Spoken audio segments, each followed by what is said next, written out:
Film का title है न जाने कौन आ गया है, ये टाइटल के पोस्टर्स को देख के और आप तीनों को साथ देखकर ऐसे लगता है कि ट्रायंगल लव स्टोरी है। फिल्म की कहानी के बारे में, कुछ सब्जेक्ट के बारे में बताएंगे आप हमें? सर, प्यार की कहानी है, बड़े प्यार से बनाई है। और जो अभी प्यार में हो रहा है, अभी यंग जो अभी जो हमारी जो पॉपुलेशन है और जो थोड़े से पुराने हैं, वो किस तरह से लव को देखते हैं, या प्यार की आज जो पहले इतनी इम्पोर्टेंस थी कि हीर रांझा लैला मजनू जैसी कहानियाँ होती थी, आज वो बहुत ही बड़ा ही टेकन फॉर ग्रांटेड हो गया है। तो उस पे सवाल करती हुई एक फिल्म है, उसको क्वेश्चन करती हुई एक फिल्म है कि कैसे आप अच्छे खासे रिश्ते में मतलब चलते चलते कैसे चीज़ें बिगड़ जाती हैं, और फिर उसको संभालना कैसे ज़रूरी है या उसे ख़राब होने देना ज़रूरी है, उसकी कहानी है। जतिन ने बहुत एक अच्छी बात की मधुरिमा, कि जो आज का यंग पॉपुलेशन है वो प्यार के प्रति कहीं ना कहीं बहुत सीरियस नहीं है। सिचुएशनशिप और पता नहीं इस तरह के कितने टर्म दिए दिए जा रहे हैं प्यार मोहब्बत को, आप इसको किस तरह से देखती हैं? सर मैं ऑनेस्टली मेरे काफ़ी दोस्त जेंजी में भी आते हैं, मैं उनको जनरलाइज नहीं करना चाहूँगी, बट मैं ये कहना चाहूँगी कि काफ़ी because of influx of technology और सारा वक्त एक ऑप्शनल कल्चर जो आ गया है कि ये नहीं तो वो नहीं तो वो, तो इसकी वजह से वो जब से पैदा हुए हैं वो यही देखते आ रहे हैं, तो उनकी वो दुनिया है। हम जहाँ से आ रहे हैं मिलेनियल्स, हम लोग उस वक्त से आ रहे हैं जहाँ पे हम स्कूल में मिला करते थे, बातचीत होती थी, फ़ोन वगैरह नहीं होते थे, तो काफ़ी डिफरेंस है हमारे और उनके ग्रोइंग अप ईयर्स में। तो आई थिंक वहाँ से ही वो स्टेम होके आता है, तो उनके लिए भी ऑप्शंस नहीं बचे हैं एक्चुअली, उन्होंने वो दुनिया कभी देखी ही नहीं है। तो इसलिए अभी फ़िलहाल जो हो रहा है उनके लिए एक thank you next sort of culture बन चुका है।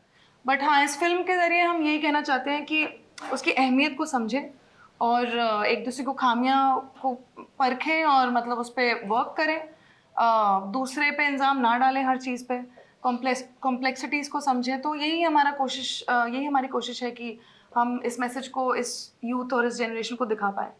प्रणय, आपको क्या लगता है आज का यूथ इस तरह की फिल्में, इस तरह के सब्जेक्ट को समझ पाएगा क्या? एक वक्त हुआ करता था जब मजनू को लैला ना मिले तो पागल हो जाता था, ऐसे हमारे पास अनगिनत एग्जाम्पल्स है। लेकिन आज का जो यूथ है इस चीज में मुझे नहीं लगता कि वो विश्वास रखता है। वो उसके पास हर चीज का कहीं ना कहीं सब्स्टिट्यूट है, ये नहीं तो कोई और सही। ऐसे वक्त में आप इस तरह की फिल्म ला रहे हैं, क्या उम्मीद है आपको ऑडियंस से? सर, आप जितना भी लाइफ में जंक फूड खाएं, घर बैठ के आपको दाल चावल ही चाहिए आखिरी में ये ह्यूमन की है। बाहर का खाना बहुत अच्छा लगता है जब तक वो आपको पच रहा है, और एक समय आता है जब वो नहीं पचता, घूम फिर के घर का ही खाना खाना पड़ता है। तो हाँ, उस मेटाफोर को यूज करते हुए हमारी फिल्म एग्जैक्टली वही काम कर रही है। It is a modern mature love on take on love and relationships. And I think जो कोई भी ये फिल्म देखेगा विल नॉट बी लाइक नहीं ये क्या है वो क्या है, दे विल अंडरस्टैंड कि okay, where is this stemming from. सबके दिमाग में एक आइडिया ऑफ लव होता है कि प्यार ऐसा होता है या प्यार वैसा होता है, पर कहानी यही है, इन तीनों किरदारों के अपने अपने एक आइडिया है अबाउट लव। एंड दूसरे बंदे के लिए क्या वो same idea of love compatibility wise match करता है, नहीं करता है, whatever it is, what are our own conversations with each other regarding this feeling. So yeah, I think it will definitely strike a chord with the younger generation, people in their 30s, 40s, 50s, because बहुत समय भी हो गया है, बहुत अच्छी सी simple सी love story discussing love बनी भी नहीं है, आई भी नहीं है। ये हमारी एक कोशिश है to create our version of art in the line of cinema. Sir I think just to add, Gen Z काफ़ी रिसेप्टिव है एक्चुअली लव के प्रति। आपको लगता है? हाँ, क्योंकि जैसे सैयारा जैसी फिल्म जब आई तो जेंजी ने ही उसको सबसे ज़्यादा प्यार दिया एक्चुअली। तो ऐसा नहीं है कि, मुझे नहीं लगता किसी भी जनरेशन में लोगों को प्यार नहीं देखना है, सबको एक्सपीरियंस करना है, सबको परखना है। इट्स जस्ट दैट हम लोगों का भी रिस्पॉन्सिबिलिटी है as people into art to showcase that. तो अगर हम बनाएंगे इसे तो मुझे नहीं लगता कि लोग नहीं देखेंगे, आई थिंक ज़रूर देखेंगे। और जेंजी में भी काफ़ी चीज़ें मैं सीखती हूँ उनसे एज अ ग्रोन अप, कि उनसे भी काफ़ी चीज़ें मैं सीखती हूँ कि अच्छा ऐसे भी होता है, ऐसे भी रिस्पेक्ट दिया जा सकता है। तो मुझे लगता है उनके सपोर्ट में भी मैं थोड़ा बोलना चाहूँगी। चलो, कोई तो सपोर्ट में है। जतिन जी, अगर आपसे बात की जाए, आप किस तरह का किरदार प्ले कर रहे हैं इस फिल्म में? क्या कैरेक्टर का नाम है आपके किरदार का? कुछ रोशनी डालना चाहिए हमारी ऑडियंस के लिए। मेरे कैरेक्टर का नाम है कौशल कुमार, और वो बहुत ही एक सिंपल सीधी लाइफ जीने वाला आदमी है, और प्यार क्या है उसको पता नहीं है, उसने कभी उस चीज़ को ना बहुत ही गौर से कभी महसूस किया, ना कभी देखने की कोशिश की। बिकॉज हम लोग अपनी ज़िंदगी में कुछ पाने के लिए लगे रहते हैं, उसी तरह से वो आदमी भी लगा रहता है। फिर एक दिन एक लड़की आती है उसकी लाइफ में, और कैसे वो पूरे उसकी लाइफ को बदल देती है for a good, a better to become a better version of him. और उसके बाद क्या होता है, उस पर कहानी है। पोस्टर्स को तो देख के लगता है कि आप दोनों में अच्छी खासी लव स्टोरी चल रही है, ना जाने कौन आ गया।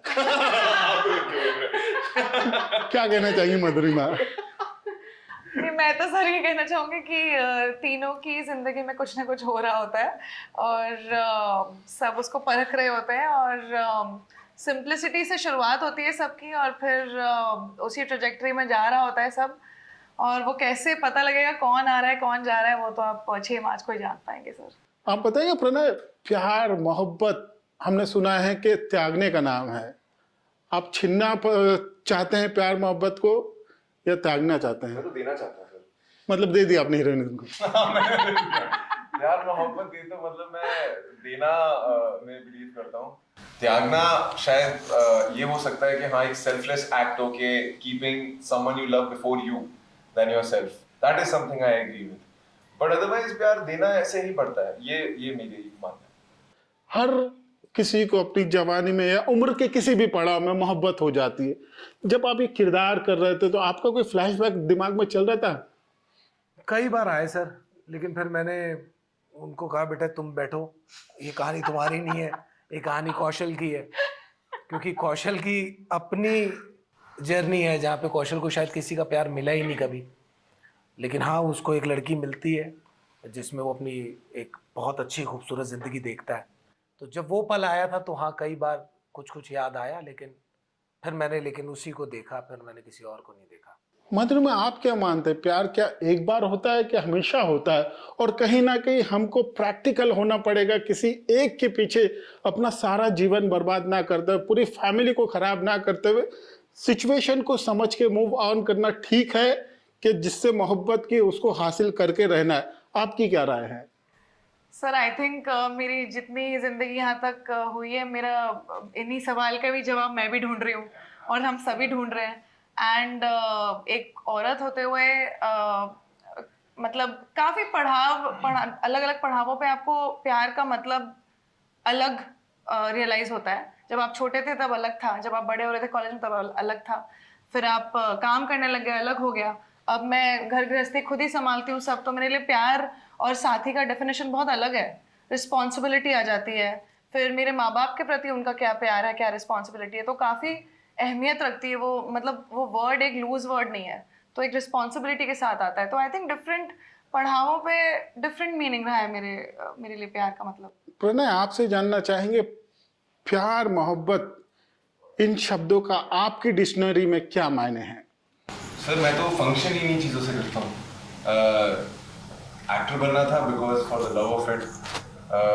यहाँ पे जितनी भी मेहनत होती है for the love of it, कोशिश यही रहती है कि अच्छी कहानियाँ करूँ, अच्छे लोगों के साथ काम करूँ। मेरे लिए तो आई फील लाइक बिकॉज मेरे नाम का मतलब है वो मेरा नाम प्रणय का मतलब संस्कृत में होता है प्योरेस्ट फॉर्म ऑफ लव। अरे वाह! तो मैं पैदा ही प्यार का नाम लेके हुआ हूँ, तो मेरी एग्जिस्टेंस ही प्यार है। क्या बात! जतिन जी, आपसे एक सवाल बहुत ही पूछने लायक बनता है। जतिन खन्ना जो कि एक सुपरस्टार थे, राजेश खन्ना साहब, आप जतिन सरना है, क्या हमको ये कह सकते हैं ऑडियंस को एक नया सुपरस्टार मिलने वाला है? वो राजेश सरना कर लेंगे तो आपको भी नहीं लगता नाम बदलना पड़े? नहीं, मुझे नाम में कोई परेशानी नहीं है। मेरा नाम तो महादेव के नाम पे है, महादेव के कई नामों में से जतिन भी एक नाम है।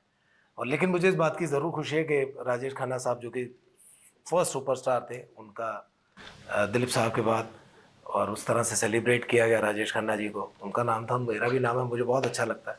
और हाँ, वो ऑडियंस तय करेगी। मैं अपना काम ईमानदारी से करूँगा, मैं आपको एंटरटेन करूँगा, अच्छी फिल्में लेके आऊँगा, अच्छी कहानियाँ कहूँगा, अच्छी परफॉर्मेंसेस दूंगा, और ऑडियंस ज़रूर मुझे स्टारडम पे ले जाना चाहेगी तो लेके जाएगी। आप बताएंगे टीना के बारे में? कुछ बताया नहीं आपने टीना के बारे में, किस तरह का किरदार है आप, ये तो बताओ। दुनिया में सारे युद्ध बताओ ना यहाँ पे क्या किया। तो टीना बहुत ही सिंपल किस्म की लड़की है बट विद एम्बिशियस ड्रीम्स, और बिकॉज वो छोटे शहर में रहती है तो बट फिर भी उसके सपने बहुत बड़े हैं. She wants to become an influencer. वो एक्टिवली काम करती है उस पर रोज. घर में एक बहुत ही पॉजिटिव सा माहौल क्रिएट करती है हमेशा. जिस भी इंसान से मिलती है उसकी लाइफ में खुशी का माहौल आ जाता है और वो जिस भी मूड में हो पूरी तरह बदल देती है उसको. पेंटिंग का शौक है उसको और काफ़ी क्रिएटिव टाइप की इंसान है वो. So but again in the story वो भी अपने कॉम्प्लेक्सिटी से जूझती है and how she comes about it. तो इसी की कहानी है. प्रणय, आपसे सवाल बनता है, जो आपका किरदार है आप उसको किस तरह से देखते हैं? जो हमारी ऑडियंस है वो ये फिल्म को क्यों देखे और आपके किरदार को लोग लगता है काफी पसंद करेंगे, क्योंकि बहुत ही चॉकलेटी बॉय टाइप वाला किरदार देखने को मिल रहा है. एक लंबे अरसे के बाद मैं ये कह सकता हूँ कि इस तरह की जोड़ी देखने को मिल रही है, जो पोस्टर्स पे केमिस्ट्री देखने को मिल रही है, बहुत ही आउटस्टैंडिंग है. क्या कहेंगे आप इस किरदार के बारे में? completely agree with you. नहीं, like I hope, मेरी मतलब आशा तो यही है कि लोगों को पसंद आए. किरदार भी बहुत इंटरेस्टिंग था. मुझे विकास सर ने एक ब्रीफ दिया था छोटा सा कि you have to play Osho. तो मुझे वो सुन के बहुत इंट्रीगिंग लगा था. I said okay, I would love to explore and see how I can play that. तो हाँ, मुझे तो वो करने में मजा आया. अब आई होप ऑडियंस को पसंद आए. कुछ लोग प्यार करेंगे, कुछ लोग शायद और ज्यादा प्यार करेंगे.